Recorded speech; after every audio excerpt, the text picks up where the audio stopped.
سورہ بقرہ آیت نمبر 72۔ اعوذ باللہ من الشیطان الرجیم، بسم اللہ الرحمن الرحیم۔ وَإِذْ قَتَلْتُمْ نَفْسًا فَادَّارَأْتُمْ فِيهَا وَاللَّهُ مُخْرِجٌ مَّا كُنتُمْ تَكْتُمُونَ۔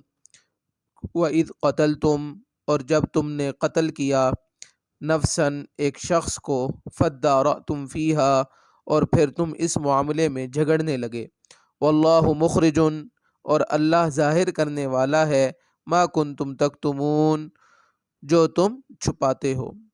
دوبارہ دیکھیے، وَإِذْ قَتَلْتُمْ نَفْسًا فَادَّارَأْتُمْ فِيهَا، اور جب تم نے ایک شخص کو قتل کیا، فَادَّارَأْتُمْ فِيهَا، اور تم اس معاملے میں جھگڑنے لگے، یعنی تم جھگڑنے لگے کہ یہ قتل کس نے کیا ہے۔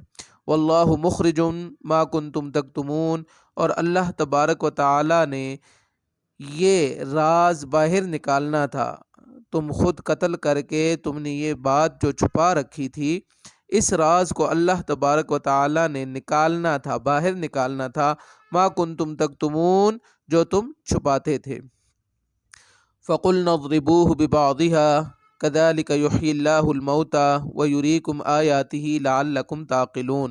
فَقُلْنَا، پھر ہم نے کہا، اضْرِبُوهُ بِبَعْضِهَا، اسے مارو اس کے ٹکڑے سے، گائے کی طرف اشارہ ہے، بقرہ گائے کی طرف اشارہ ہے، اضربوہ یعنی اس مقتول کو، جو شخص قتل ہوا تھا اس مقتول کو، ببعضھا اس گائے کے کچھ حصے کے ساتھ، کچھ ٹکڑے کے ساتھ، کچھ گوشت کے ساتھ اس کو مارو، یعنی اس کے جسم کے ساتھ لگاؤ۔ کذالک یحیی اللہ الموتیٰ، کذالک اسی طرح، یحیی اللہ الموتیٰ اللہ زندہ کرے گا، الموتیٰ مردوں کو، ویریکم آیاتہ اور تمہیں دکھاتا ہے اپنی نشانی، لعلکم تعقلون تاکہ تم عقل حاصل کرو، تاکہ تم غور کرو۔ دوبارہ دیکھیے، فَقُلْنَا اضْرِبُوهُ بِبَعْضِهَا، ہم نے کہا اضربوہ ببعضھا، اس مقتول کو اس گائے کے کچھ حصے کے ساتھ مارو۔ کذالک یحیی اللہ الموتیٰ، اسی طرح اللہ تبارک و تعالی مردوں کو زندہ کرتا ہے، وَیُرِیکُمْ آیاتہ اور تمہیں اپنی قدرت دکھاتا ہے، تمہیں اپنی نشانیاں دکھاتا ہے، لعلکم تعقلون تاکہ تم سمجھ سکو، تاکہ تم غور کر سکو۔ اس واقعے کی تفصیل یہ ہے کہ بنی اسرائیل میں ایک شخص تھا جس نے میراث ہضم کرنے کے واسطے اپنے بھائی کو قتل کیا تھا، اور قتل کرنے کے بعد خود ہی موسیٰ علیہ السلام کے خدمت میں حاضر ہوا، اور موسیٰ علیہ السلام سے شکایت کرنے لگا کہ میرے بھائی کو کسی نے قتل کر دیا ہے، اور مجھے اس مقتول، اس سے قاتل سے بدلہ لینا ہے۔ موسیٰ علیہ السلام کے پاس وہ یہ شکایت لے کر کے خود ہی پہنچ گیا، اور اسی بات کی طرف اللہ تبارک و تعالی نے اشارہ کیا ہے، واللہ مخرج ما کنتم تکتمون، کہ اللہ تبارک و تعالی نے وہ راز ظاہر کرنا تھا جس کو تم چھپا رہے تھے۔ اس بات کی طرف ہی اشارہ ہے کہ خود ہی قتل کیا اس شخص نے، بنی اسرائیل کے شخص نے، اور خود ہی فریاد لے کر کے حضرت موسیٰ علیہ السلام کی خدمت میں حاضر ہو گیا۔ اب مقتول جو قتل ہوا تھا، اس کو قتل کس نے کیا یہ بنی اسرائیل کے علم میں نہیں تھا، بلکہ صرف اس شخص کو پتا تھا جس نے قتل کیا تھا، اور موسیٰ علیہ السلام کے پاس خود ہی فریاد لے کر کے حاضر ہو گیا تھا۔ تو اللہ تبارک و تعالی نے یہ راز چونکہ ظاہر کرنا تھا، تو موسیٰ علیہ السلام کو حکم دیا کہ گائے جو ذبح کی گئی ہے، اس کے کچھ حصے کو، یعنی اس کے کسی عضو کو اس مقتول کے جسم کے ساتھ ملایا جائے، جسم کے ساتھ ٹکرایا جائے، جس کا یہ نتیجہ یہ نکلے گا کہ یہ مقتول کچھ وقت کے لیے زندہ ہو کر کے اپنے قاتل کا نام بتا دے گا، اور قاتل پکڑا جائے گا۔ تو لہٰذا ایسا ہی ہوا، انہوں نے گائے ذبح کی، اور اس گائے کے کچھ حصے کو، گوشت اٹھا کر کے مقتول کے جسم کے ساتھ لگایا، اور اس نے اٹھ کر کے قاتل کا نام بتا دیا۔ اب اس واقعے سے دو فائدے حاصل ہوئے۔ پہلا فائدہ تو یہ تھا کہ قاتل جس نے قتل کیا تھا اس کو انکار کرنے کا دروازہ بھی بند ہو گیا، اور بنی اسرائیل کو معلوم ہو گیا کہ اس شخص نے ہی اپنے بھائی کو قتل کیا ہے۔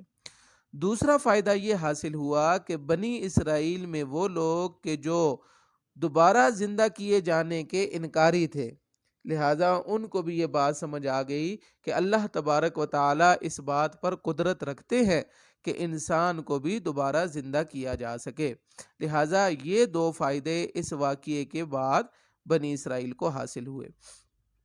ثم قست قلوبکم، ثم پھر قست قلوبکم سخت ہو گئے، قلوبکم تمہارے دل، من بعد ذالک اس سارے واقعے کے بعد، فہی کالحجارہ سو وہ کالحجارتی پتھر جیسے ہو گئے، او اشد قسوہ یا اس سے بھی زیادہ سخت۔ وَإِنَّ مِنَ الْحِجَارَةِ لَمَا يَتَفَجَّرُ مِنْهُ الْأَنْهَارُ وَإِنَّ مِنَ الْحِجَارَةِ اور بے شک، من الحجارتی پتھروں میں سے، لما يتفجر منه الانہار کچھ پتھر ایسے ہیں کہ جن سے نہریں پھوٹ پڑتی ہیں، جن سے نہریں نکل آتی ہیں۔ وَإِنَّ مِنْهَا لَمَا يَشَّقَّقُ فَيَخْرُجُ مِنْهُ الْمَاءُ اور ان میں سے کچھ پتھر ایسے ہیں جو شق ہو جاتے ہیں، جو پھٹ جاتے ہیں، فَيَخْرُجُ مِنْهُ الْمَاءُ اور ان میں سے کچھ پانی نکل آتا ہے۔ وَإِنَّ مِنْهَا اور ان پتھروں میں سے کچھ ایسے ہیں، لَمَا يَهْبِطُ مِنْ خَشْيَةِ اللَّهِ جو اللہ تبارک و تعالیٰ کے خوف سے لڑک جاتے ہیں۔ وَمَا اللَّهُ بِغَافِلٍ عَمَّا تَعْمَلُونَ اور اللہ تبارک و تعالیٰ ما بغافلین اللہ تبارک و تعالی، وما اللہ بغافلین اللہ بالکل بھی غافل نہیں ہے، عما تعملون ہر اس کام سے جو تم کرتے ہو، یعنی جو عمل بھی تم کرتے ہو اللہ تبارک و تعالی اس سے بالکل بھی غافل نہیں ہے۔ دوبارہ دیکھیے، ثم قست قلوبکم من بعد ذلک فہی کالحجارہ پھر تمہارے دل سخت ہو گئے اس واقعے کے بعد، فہی کالحجارتی گویا کہ وہ پتھر ہو گئے، یعنی پتھروں جیسے ہو گئے تمہارے دل، پتھر جیسے سختی میں سخت ہوتے ہیں ایسے ہی تمہارے دل بھی کیا ہو گئے، سخت ہو گئے، کوئی نصیحت حاصل نہ کرنے لگے، ان میں کوئی خیر کی بات نہ آنے لگی، وہ سخت ہو گئے پتھر کی مانند۔ او اشد قسوہ یا پتھروں سے بھی زیادہ سخت ہو گئے۔ اب پتھروں کی تفصیل بیان کی جا رہی ہے، پتھروں کی 3 اقسام بیان کی جا رہی ہیں۔ وَإِنَّ مِنَ الْحِجَارَةِ لَمَا يَتَفَجَّرُ مِنْهُ الْأَنْهَارُ اور پتھروں میں سے تو کچھ ایسے ہیں کہ جن سے نہریں پھوٹ پڑتی ہیں۔ وَإِنَّ مِنْهَا لَمَا يَشَّقَّقُ فَيَخْرُجُ مِنْهُ الْمَاءُ اور ان میں سے کچھ ایسے ہیں کہ جو پھٹ پڑتے ہیں اور ان سے کچھ پانی نکل آتا ہے۔ وَإِنَّ مِنْهَا لَمَا يَهْبِطُ مِنْ خَشْيَةِ اللَّهِ اور ان میں سے کچھ ایسے ہیں کہ جو اللہ تبارک و تعالیٰ کے خوف سے لڑک جاتے ہیں۔ وَمَا اللَّهُ بِغَافِلٍ عَمَّا تَعْمَلُونَ اور اے انسان تم جو کام بھی کرتے ہو، جو عمل بھی کرتے ہو، اللہ تبارک و تعالیٰ اس سے بالکل بھی بے خبر نہیں ہے، غافل نہیں ہے۔ پتھروں سے چشمے نکل آنا، یہ تو ہم گزشتہ آیات میں پڑھ چکے ہیں۔ جیسے اللہ تبارک و تعالیٰ نے حضرت موسیٰ علیہ الصلاۃ والسلام کے ہاتھ یہ معجزہ صادر فرمایا تھا کہ انہوں نے اپنی عصا ایک پتھر کے اوپر ماری اور اس سے 12 چشمے پھوٹ پڑے۔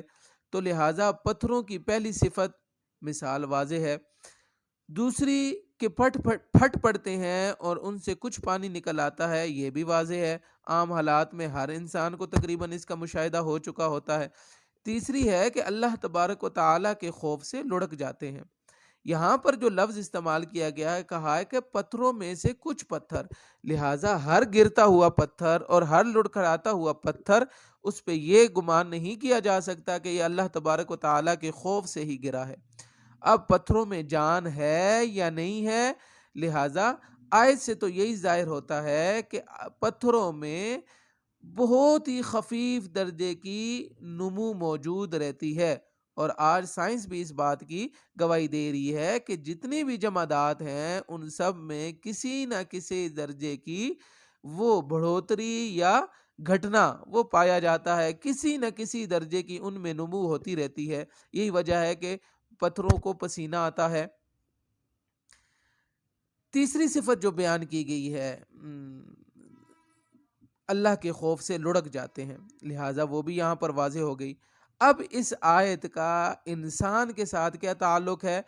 یعنی اللہ تبارک و تعالی یہاں یہودیوں کو یہ کہہ رہے ہیں، بنی اسرائیل کو یہ کہہ رہے ہیں کہ تمہارے دل تو پتھروں کی طرح سخت ہو چکے ہیں۔ ہاں، پتھروں میں سے بھی کچھ پتھر ایسے ہیں کہ جن سے تو لوگوں کو وافر مقدار میں فائدہ پہنچتا ہے، جس کی مثال پہلے دی گئی کہ پتھر ایسے پتھر کہ جن سے نہریں پھوٹ پڑیں۔ لیکن بنی اسرائیل کے دل ایسے بھی نہیں کہ ان سے خلق خدا کو فائدہ پہنچے، بلکہ وہ پتھروں سے بھی زیادہ سخت ہے۔ پھر پتھروں کی دوسری صفت یہاں پر بیان کی کہ کچھ پتھر ایسے ہیں کہ جن سے جو پھٹ جاتے ہیں اور ان سے صرف کچھ تھوڑا سا پانی نکلتا ہے، یعنی تھوڑے سی فائدے کی چیز اس میں سے نکل آتی ہے۔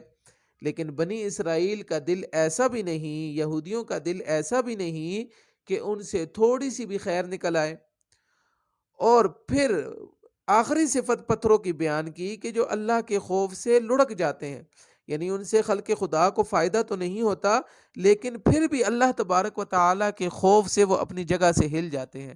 لیکن بنی اسرائیل کے دل پتھروں سے بھی اتنے زیادہ سخت ہو چکے ہیں کہ ان میں یہ تینوں کی تینوں صفات ملنا جو ہے یہ مشکل ہو چکی ہے۔ تو لہٰذا اللہ تبارک و تعالیٰ سے ساتھ ساتھ یہ دعا بھی کرنی چاہیے کہ اے اللہ تبارک و تعالیٰ ہمیں شقافت کی طرف، ہمیں سختی کی طرف نہ لے کے جائے، ہمارے دلوں کو سختی کی طرف نہ لے کے جائے، بلکہ ہمارے دلوں کو ہمیشہ نرمی کی طرف ہی رکھے۔ اور اللہ تبارک و تعالیٰ کی رحمت ہمیشہ نرم دل پر ہی نازل ہوتی ہے، نرم دل پر ہی اترتی ہے۔ وآخر دعوانا ان الحمد للہ رب العالمین۔